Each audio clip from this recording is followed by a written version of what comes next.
സ്വാമിയെ ഭരണം തായ്യപ്പ വളരെ തമാശയായി തോന്നില്ലേ? ഇതാണ് ഇപ്പൊ കേരളത്തിന്റെ അവസ്ഥ. ഭരണം കിട്ടാൻ വേണ്ടി എന്ത് സംഗമവും നടത്താൻ തയ്യാറായി നിൽക്കുന്ന ഒരു സർക്കാരാണ് കേരളം ഭരിക്കുന്നത്. അതായത് നമ്മുടെ കേന്ദ്രം അല്ലെങ്കിൽ മോദി ഗവൺമെന്റ് ഒക്കെ നടത്തുന്ന പോലെ അമ്പലങ്ങൾ ഉദ്ഘാടനം ചെയ്യുക, രാമക്ഷേത്രങ്ങൾ പണിയുക, പൂജാരിമാരെ പാർലമെന്റിൽ കൊണ്ടുവരിക എന്ന് പറയുന്ന പോലെ നമ്മുടെ സർക്കാരും മതേതര സർക്കാർ എന്നറിയപ്പെടുന്ന കമ്മ്യൂണിസ്റ്റ് പാർട്ടി ഏത് തരത്തിൽ അധപ്പതിച്ചു എന്ന് നമുക്ക് ഇന്ന് വാർത്തകൾ കാണാം. കാരണം വോട്ടിന് വേണ്ടി എന്തും ചെയ്യാൻ പഠിക്കാത്ത അല്ലെങ്കിൽ തുടർ ഭരണത്തിന് വേണ്ടി എന്തും ചെയ്യാൻ പഠിക്കാത്തൊരവസ്ഥയിലേക്ക് കമ്മ്യൂണിസ്റ്റ് പാർട്ടി മാറിപ്പോയിരിക്കുന്നു. മൂന്നാമത് ഒരു ഭരണം കിട്ടാൻ വേണ്ടി എന്ത് ചെയ്യുന്നു?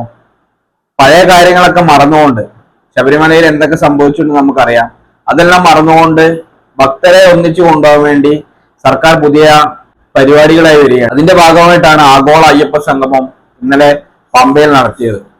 ഏകദേശം 4000-ലധികം ആളുകളെ പ്രതീക്ഷിച്ചെങ്കിലും കണക്കുകൾ പ്രകാരം 600 ആളുകൾ മാത്രമാണ് പങ്കെടുത്തിട്ടുള്ളത്. മുഖ്യമന്ത്രിയുടെ പ്രാരംഭ പ്രസംഗങ്ങൾക്ക് ശേഷം ആളുകൾ അപ്പാടെ പോകുന്നതായിട്ടാണ് കാണുന്നത്.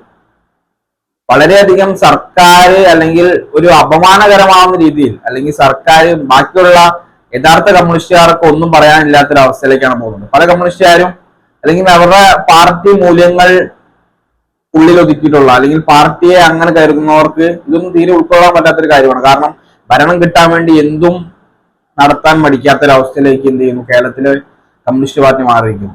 അതിന് ചുക്കാൻ പിടിക്കുന്നതാണ് ബഹുമാനപ്പെട്ട പിണറായി വിജയൻ മാറിയിരിക്കുന്നു. കമ്മ്യൂണിസ്റ്റ് പാർട്ടി അല്ലെങ്കിൽ കമ്മ്യൂണിസ്റ്റ് നേതാക്കൾക്ക് വളരെ മോശമാവുന്ന രീതിയിൽ, കാരണം ഒരു അപഹാസ്യമാവുന്ന രീതിയിലേക്കാണ് പോയിക്കൊണ്ടത്. കാരണം ആളുകളെ വിളിച്ചു, ആളുകൾ വന്നിട്ടില്ല.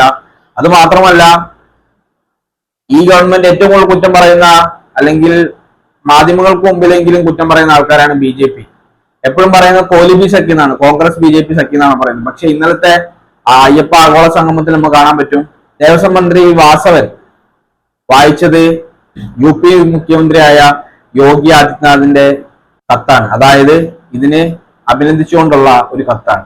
BJPയും CPM-ഉം ഒരേ ലൈനിലൂടെ മുന്നോട്ട് പോകുന്നു. കാരണം ഭരണം കിട്ടാൻ വേണ്ടി അവര് നോർത്ത് ഇന്ത്യയിൽ എന്ത് ചെയ്യുന്നു, അതേപോലെ എന്ത് ചെയ്യുന്നു ഇവിടുത്തെ കമ്മ്യൂണിസ്റ്റ് സർക്കാർ, ഇപ്പൊ ഭരിച്ചുകൊണ്ടിരിക്കുന്ന സർക്കാർ ഇവിടെ എന്തും ചെയ്യാൻ പഠിക്കാത്ത ഒരു അവസ്ഥയിലേക്ക് പോയി. അതിൽ ഏറ്റവും തമാശ എന്ന് പറയുന്നത് കേരളത്തിലെ മറ്റു വിഭാഗക്കാരെ വളരെ മോശമായി ചിത്രീകരിക്കുന്ന SNDP ജനറൽ സെക്രട്ടറി, അയാൾ ഒരു ഈഴവന്റെ എന്തോ ഈഴവർക്ക് അദ്ദേഹം എന്തോ ആണെന്നാണ് അദ്ദേഹത്തിന്റെ വിചാരം. പക്ഷെ ഈഴവർക്ക് പോലും അദ്ദേഹത്തിന് പുല്ലുവിലയാണ്, ബാക്കിയുള്ള കേരളത്തിലെ ജനങ്ങൾക്കും അദ്ദേഹത്തിന് പുല്ലുവിലയാണ്. പക്ഷെ മുഖ്യമന്ത്രി വന്ന അതേ വാഹനത്തിലാണ് വെള്ളാപ്പള്ളി എന്ന് പറയുന്ന വർഗീയവാദിയും വായെടുത്താൽ വർഗീയതയും മലിനസമായ വാക്കുകളും പറയുന്ന വെള്ളാപ്പള്ളിയെ ആനയിച്ചു കൊണ്ടുവന്നിരിക്കുന്നത് മുഖ്യമന്ത്രിയാണ്.